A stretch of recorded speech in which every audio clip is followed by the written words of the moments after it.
Assalamualaikum warahmatullahi wabarakatuh.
Alhamdulillahilladzi hadana lihada wa ma kunna linahtadiya laula an hadana Allah alladzi arsala rasulahu bil huda wa dinil haqq liyuzhirahu 'ala ad-dini kullih walau karihal kafirun walau karihal musyrikun walau karihal munafiqun.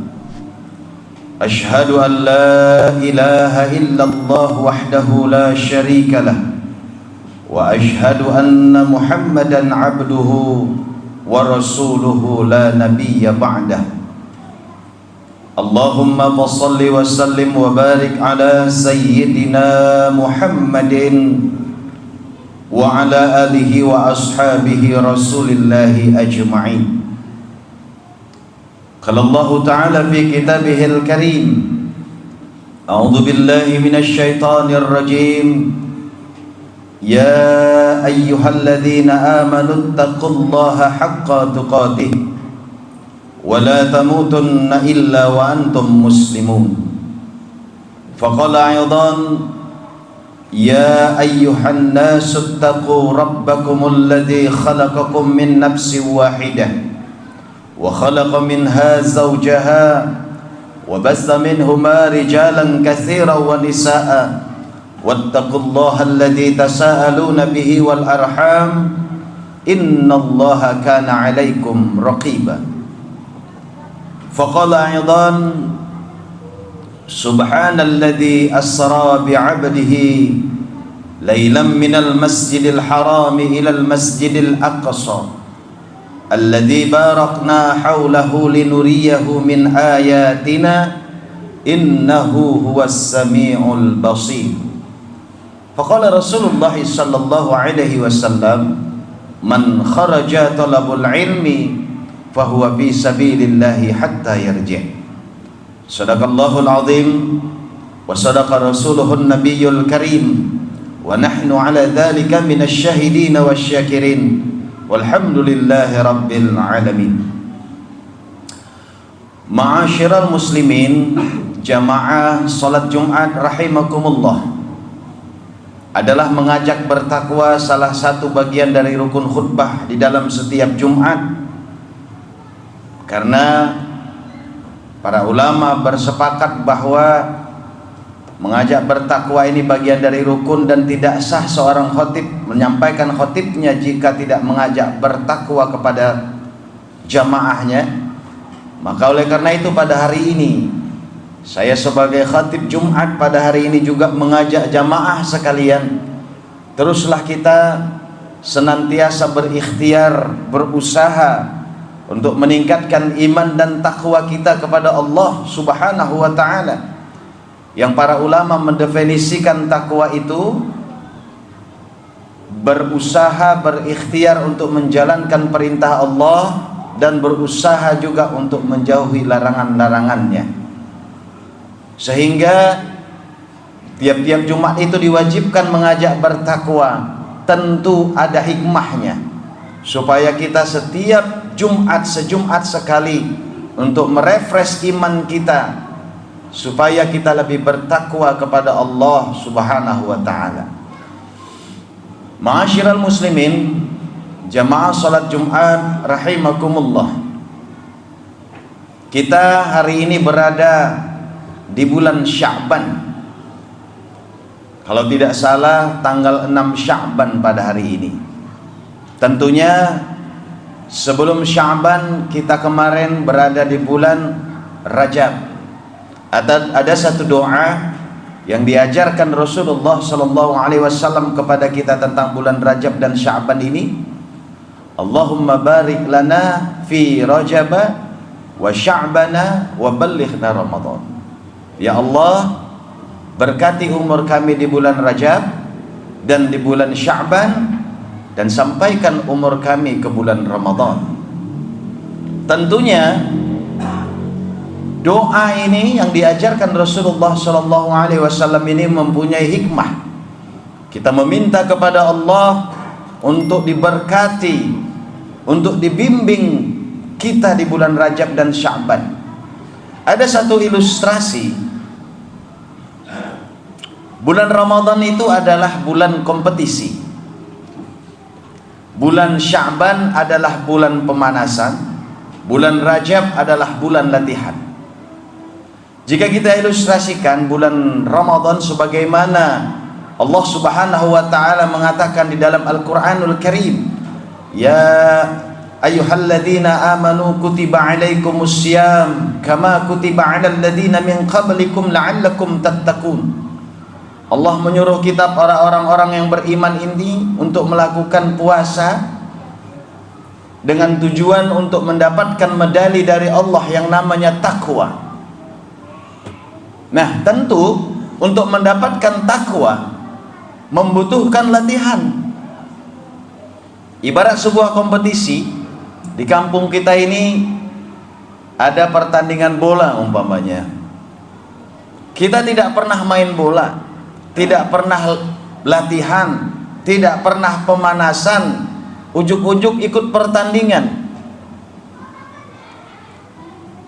Bukan saja kalah, bisa pingsan di tengah jalan pas kita tanding itu. Nah, tentunya untuk mendapatkan kemenangan kita membutuhkan latihan.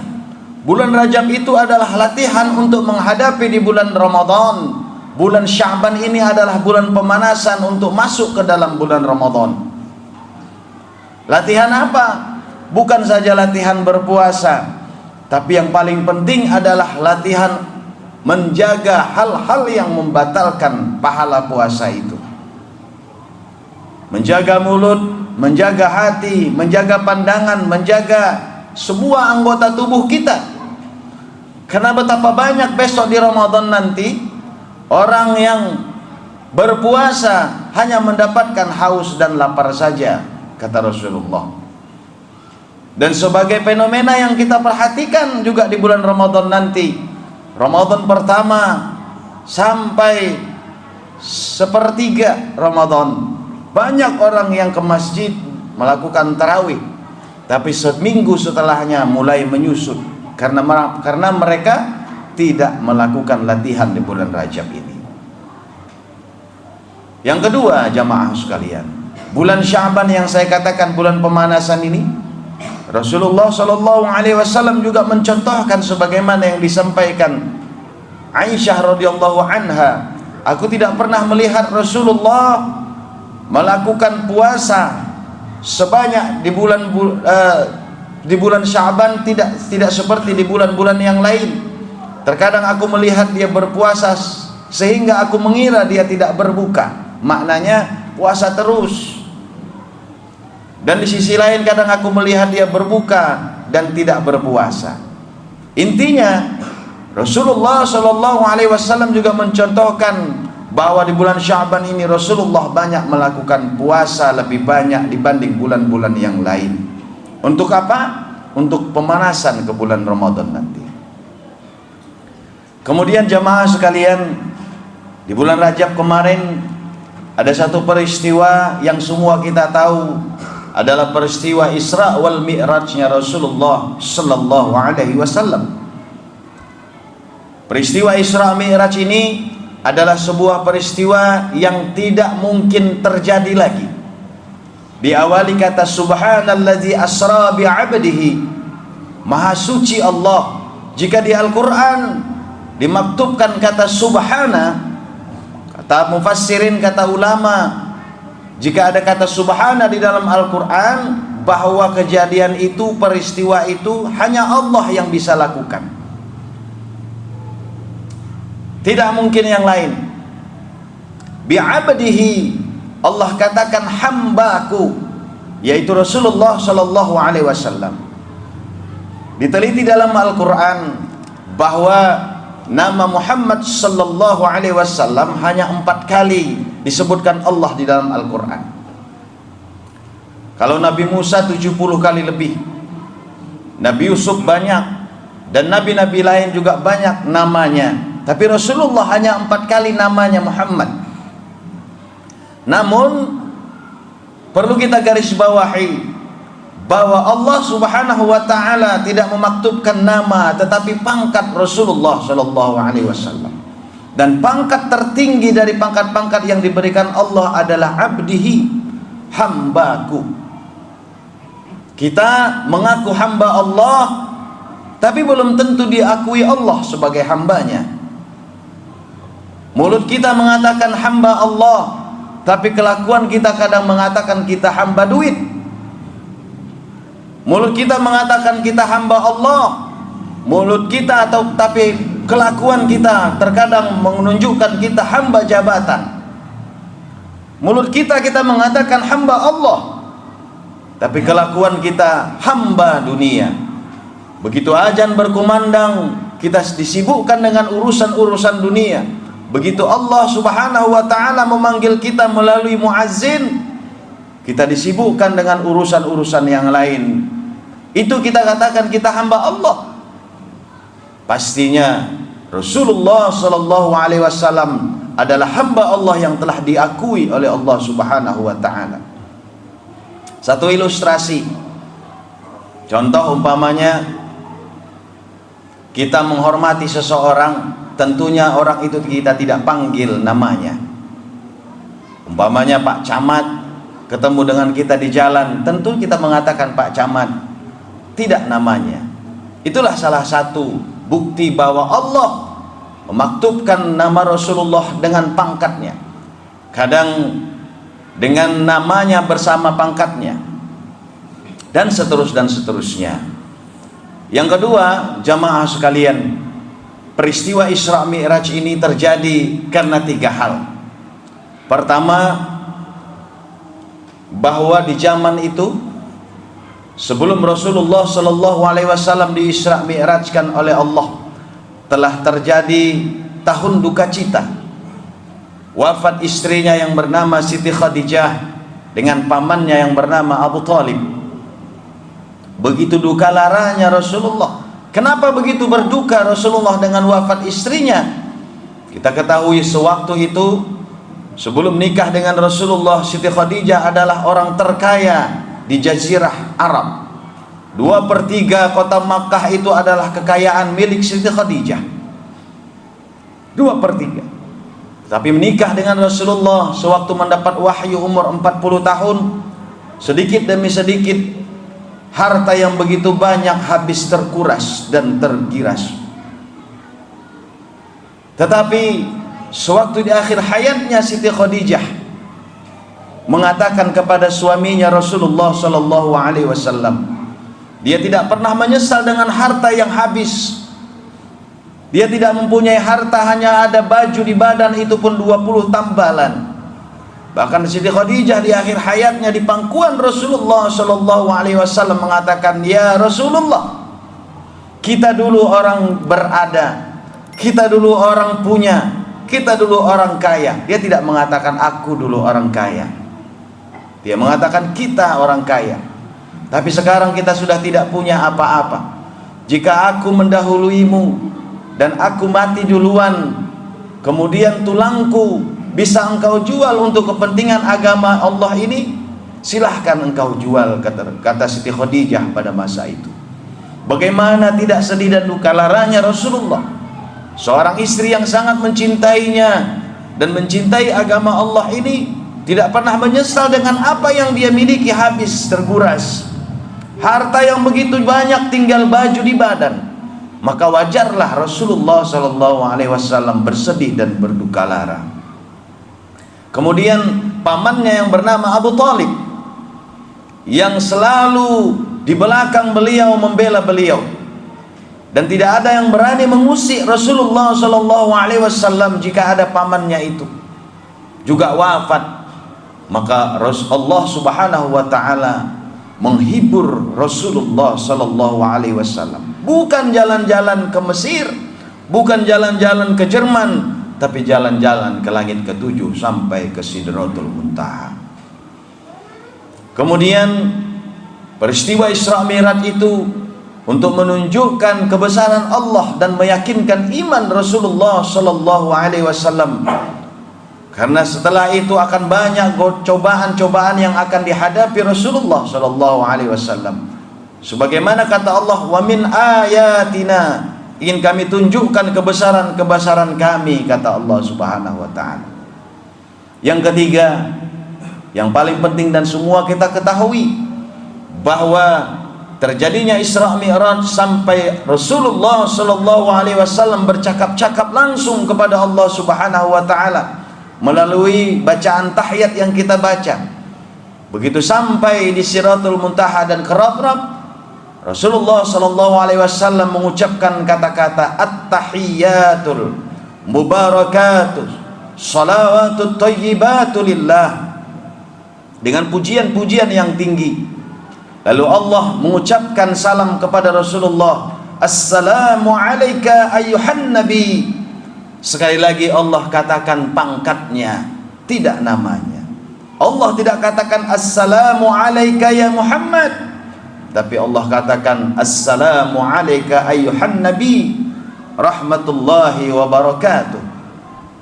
Lalu Rasulullah SAW membalasnya "Assalamu alayna", dan selamat juga kepada kami, bukan kepada dirinya saja, wa ala ibadillahis salihin, dan atas orang-orang yang melakukan ibadah, menghambakan diri dan melakukan amal-amal yang soleh. Tetap Rasulullah SAW ingat kepada kita umat-umatnya di akhir zaman ini. Dan peristiwa itu, sepulangnya Rasulullah dari Isra Mi'raj, ada satu hadiah yang namanya sholat. Semua ibadah, puasa itu melalui malaikat Jibril, zakat dan semua ibadah perintah-perintah yang lain melalui malaikat Jibril. Tapi satu ibadah ini khusus sholat, Allah langsung yang memberikannya kepada Rasulullah SAW. Ini adalah satu poin bahwa sebegitu pentingnya lah sholat itu. Maka di akhir khutbah ini saya ingin sampaikan kepada kita semua, mari kita jaga sholat. Kalau mau bagus ekonomi kita, perbaiki sholat. Mau bagus rumah tangga kita, perbaiki sholat. Mau bagus kehidupan kita, perbaiki sholat. Saya tidak katakan banyakin sholat, tapi perbaiki sholat. Ada satu ayat mengatakan, "Innas sholata tanha 'anil fahsya'i wal munkar." Sesungguhnya sholat kamu itu menjauhkan kamu dari melakukan fahsya dan mungkar. perbuatan-perbuatan keji dan perbuatan-perbuatan mungkar. Namun fenomena yang kita perhatikan dan kita lihat, betapa banyak orang yang rajin sholat, sebelum azan sudah ke masjid, dan tahajud mungkin dia lakukan, perbuatan fahsya dan mungkar juga tetap dia kerjakan. Bukan berarti orang yang sholat seperti ini yang dimaksud ayat ini adalah orang yang benar-benar memperbaiki sholatnya, dari mulai mandinya, wudhunya, sampai gerakan dan bacaan sholat dia perbaiki. Insya Allah dengan memperbaiki sholat itu, dengan sendirinya perbuatan fahsya, keji dan mungkar itu bisa kita hindari dengan sendirinya. Mari kita perbaiki sholat di momen bulan Sya'ban ini, untuk mendapatkan di bulan Ramadan perbanyak istighfar, supaya kita dapat masuk ke dalam Ramadan nanti dalam keadaan bersih dan terhindar dari perbuatan fahsya dan mungkar, dan perbanyak istighfar dan dihapuskan Allah dosa-dosa kita. Ini saja dulu khutbah Jumat yang dapat saya sampaikan untuk jamaah sekalian, mudah-mudahan dapat bermanfaat buat jamaah, wabil khusus kepada diri saya sendiri. Barakallahu li wa lakum bil Qur'anil azim, wa nafa'ani wa iyyakum bima fihi minal ayati wa dzikril hakim. Wa taqabbal minni minkum tilawatahu innahu was-sami'ul 'alim. Aqulu qawli hadza wastaghfirullahal azim li wa lakum wa lisairil muslimina wal muslimat wal mu'minina wal mu'minat fastaghfir innahu huwal ghafurur rahim.